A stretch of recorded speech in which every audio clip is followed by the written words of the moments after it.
Welcome back to The Grind. In this video, we are going to talk about the mythic dragons for the Strange Land season. Now, the first one we're going to talk about is Nockmar. Now, Nockmar is a mythic dark warrior, and I think that the appearance of this dragon is amazing. I think it looks so cool, and I hope that it looks as good in game. I haven't seen it myself yet, but I just foresee the animations looking great because I have noticed over the past couple years the animations of the dragons in game get better and better. So I think that this is a very cool looking dragon. But now let's take a look at the spells.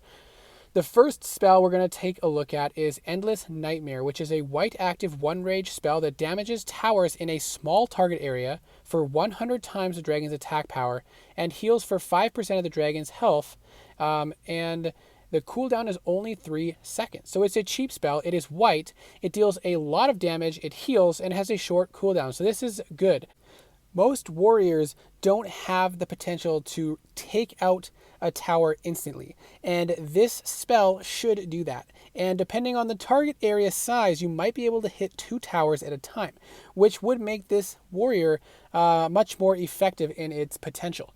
The next is a passive spell. It's basically the dragon just has an extra 250% breath damage constantly. Don't have to activate a spell, don't have to spend any rage, you just have extra breath damage. The next spell is Dread Aegis, and this is an active white 1 rage spell that gives a shield for 100% of the dragon's max HP, and it also deals 10% of the dragon's max HP as damage in an area.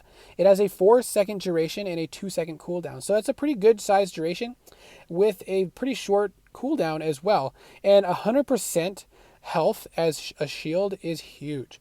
So this will make them pretty beefy, but the problem is if there is a tower that will disable or break the shield, then you're going to have issues. Now, the final spell is Doom Call, an active white 1 rage spell that freezes nearby towers for 4 seconds, and affected towers take 25% increased damage. Lasts for 4 seconds, has a 4-second cooldown. So that is a longer cooldown, but with the 4-second shield, as long as you're able to take out some of those shield disabling spell or towers, then you should have lots of protection with this dragon. And that freeze is very powerful, and it has a 1 rage cost.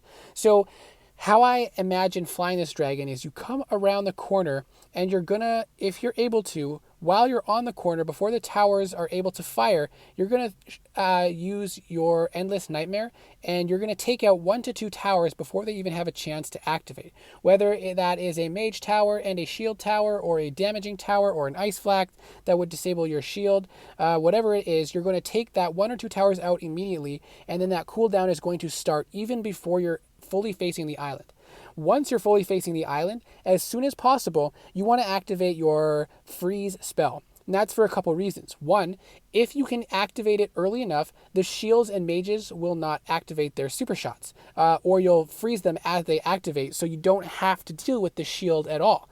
And you'll be freezing all the incoming super shots and damage before they hit you. The other reason you want to do it right away is you'll get that increased damage on those towers once they've been frozen. So then you add on that 25% increased damage with that 250% increased breath damage, and you're going to be dealing some good damage with your breath damage, not only relying on that Endless Nightmare one-shot spell. And then as soon as the towers are no longer frozen after that freeze ends, after 4 seconds, then you're going to activate Dread Aegis, which is that shield, that really strong shield, and hopefully within that 4-second period, not only have you used Endless Nightmare on entry into the island, but with that 3-second cooldown, you're going to be able to use that spell again before the towers are no longer frozen. That is amazing. So you can basically take out anywhere from 2 to 4 towers before they can even attack you.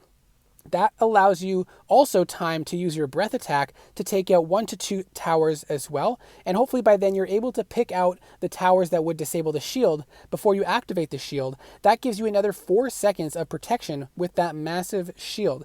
And by the time that ends, you now have your freeze active again. Now this is some tight timing, but I do think that if you play it right, in many situations, this dragon is going to be quite strong, because once that shield ends, you then have access to your freeze again, and the 1 rage cost is really going to allow you to cycle these spells quite frequently, and having that Endless Nightmare, that one-shot spell with a 3-second cooldown, is huge. That's going to really help this dragon succeed, I think. So I think that this dragon is actually has some good potential to be quite a strong and powerful mythic dragon, especially when you add on the mythic runes and glyphs, if you can get them from that mythic branch with those ascension tokens after the fact. So let me know what your thoughts are, but I think this dragon actually has a pretty synergistic spell kit, and if you can time things right and make maximum use of that Endless Nightmare spell by hitting multiple towers at once,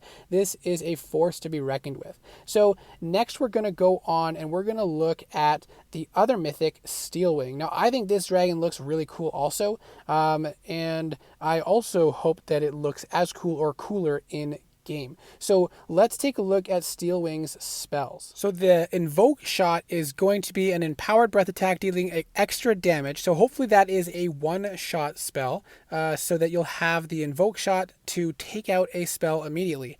Then the next spell is Eagle Sight, a 0 rage white spell that you put a mark on the tower, and when you destroy the tower, you get health and rage back. 15% health is pretty good, plus a whole bar of rage. It does have a 5-second cooldown, but you should be able to use that once or twice on a short island, and then 2 to 3 times on a longer island. And then the next spell is Predatory Glide, which is a blue spell that costs 1 rage, and it cloaks the dragon for 2.5 seconds and makes the dragon fly slower at 25% speed, has a 2.5-second duration and a 1-second cooldown. So that's a very short cooldown.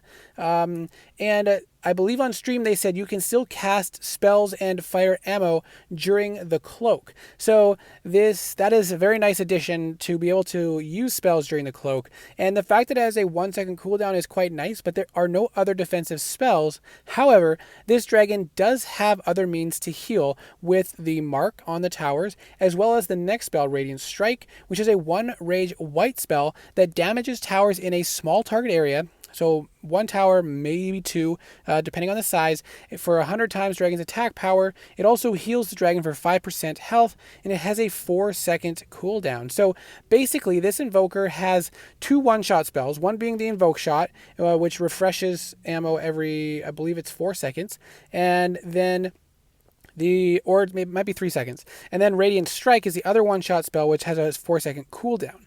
Now, that is kind of long cooldown, but it would be too powerful if it wasn't that long. And then he has a reasonably long cloak, and with a very short cooldown, which is nice. And then the mark spell, which some people don't love the mark spell because it's just a lot to manage, casting spells on towers before you actually destroy the tower.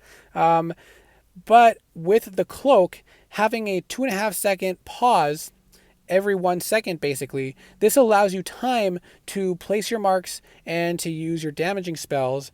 And then once it goes on cooldown, you want to try to destroy one of the towers with the marks on it to gain health back, and then use the cloak again right away. The problem is going to be if you get hit by Mage Drain and you do not have enough rage to cloak again, or if you get hit by an ice flak that disables your spells, or a shield goes up and you can't destroy the blue mage. So there are a lot of reasons that might make this dragon challenging. I do think it has potential for a skilled flyer or somebody who is dedicated and invested in learning this dragon. But what I would recommend is coming around the corner and using your Invoke shot on the blue mage before the shield activates. Once you're facing the island, if you're quick enough, you can actually shoot off the Radiant Strike. Perhaps you want to use that one first before the Invoke shot so it all already goes on cooldown, but you could get off the Invoke shot and the spell before the towers even fire. Then you want to use your cloak. Hopefully you're able to destroy the blue mage before it deactivates the spell, depending on the placement and your timing and skill. You could do that. Then you'll be cloaked and everything will be on cooldown. So all you really have to do in that time is place your Eagle Sight while you're in the cloak, and it allows things to go off cooldown.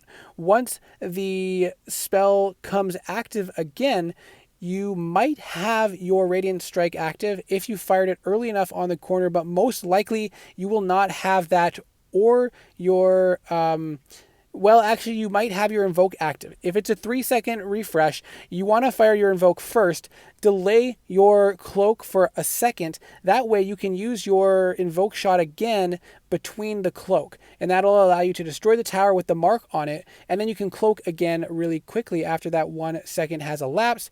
Then you'll have Radiant Strike active again. You'll want to cycle Eagle Sight another time and your Invoke shot again. So this one is going to be a lot more complicated to fly than the Warrior, but that's typical of Hunters and Invokers. I do think this dragon is going to be quite challenging to fly successfully, and with Defenders it's going to be much harder to fly well, but I do see potential with some of the timing of these spells if you are dedicated or a skilled flyer to make that happen. You'll want to have lots of rage generation and probably a lot of health, since you are going to be taking hits between the Cloak. And let's see what the runes and glyphs add. You'll get increased healing with the rune, which is nice. You get increased Invoker HP as well. So that is nice. And also increased Radiant Strike healing from the exotic rune and glyph if you do get those. So the runes and glyphs will increase your health overall as well as your healing to help with survivability. But I do think that this dragon is going to be challenging to fly well. And so if you're a newer player or not as skilled of a flyer, I would say you want to go for the Warrior this season. Let me know what your thoughts are. I do hope that this video was helpful. Good luck, and I hope to see you in the next video.